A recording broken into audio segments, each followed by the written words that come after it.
In our previous tutorial, we understood that first step in configuring any indexer is to enable receiving of logs from AV forwarder or universal forwarder. We have confirmed that we can enable receiving from the Splunk console by using Splunk GUI.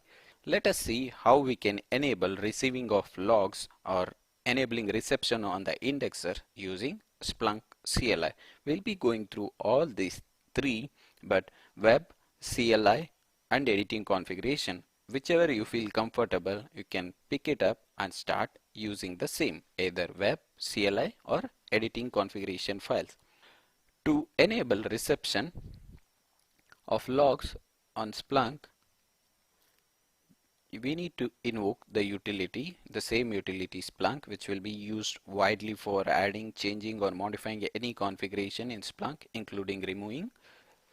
We'll use the Splunk utility with enable listen on port number 9997. So it says Splunk started listening for data on 9997, and also it says particularly listening for Splunk data. It doesn't say for listening for all the data. We will see how to enable listen to all the data in the later part of the tutorial. For now, make sure it is listening only for Splunk data on the 9997 port. To verify this, let us refresh our forwarding and receiving. This is before configuration, so nothing is displayed here.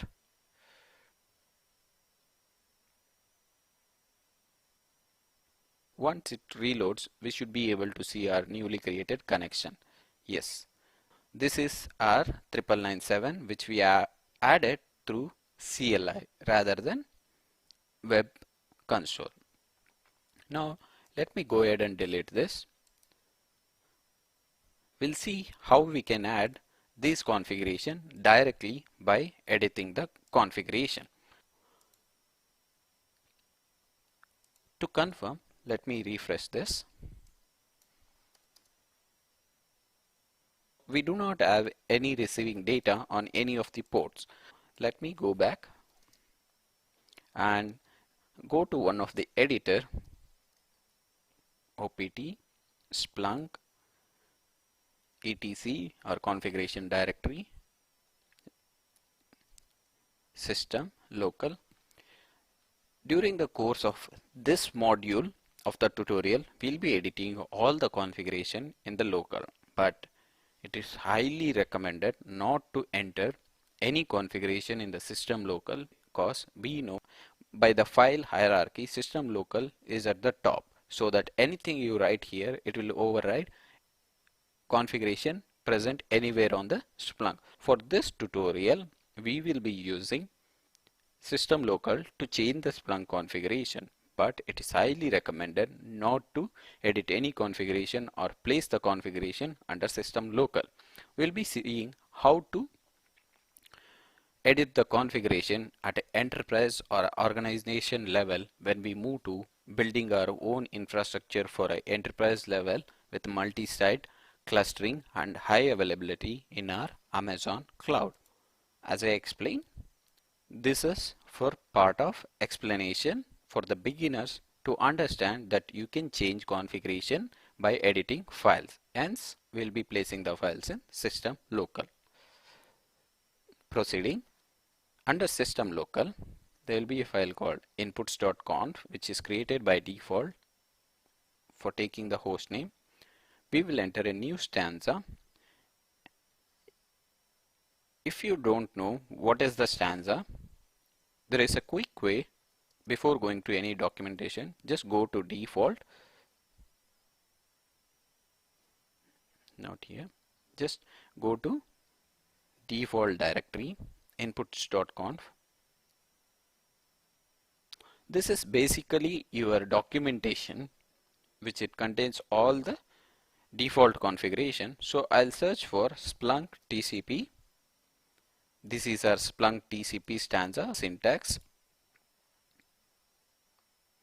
Let me see if there is any other. So that is it.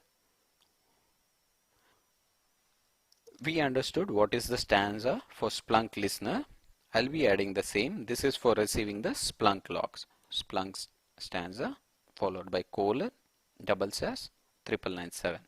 This is the configuration for enabling receiving of Splunk data on 9997 port. So let us restart to see whether we have picked up the configuration. No, because we have directly edited the configuration. Give it a restart.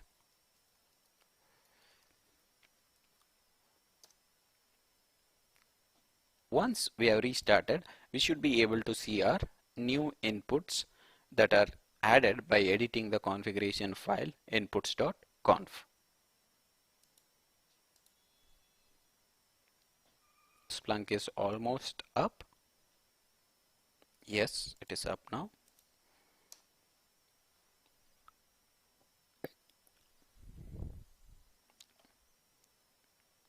So our session has expired because of the restart.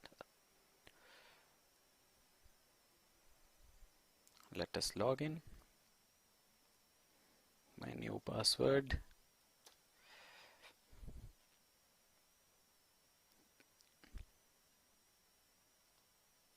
As we can see, now we have our 9997 port, which is configured using editing configuration files.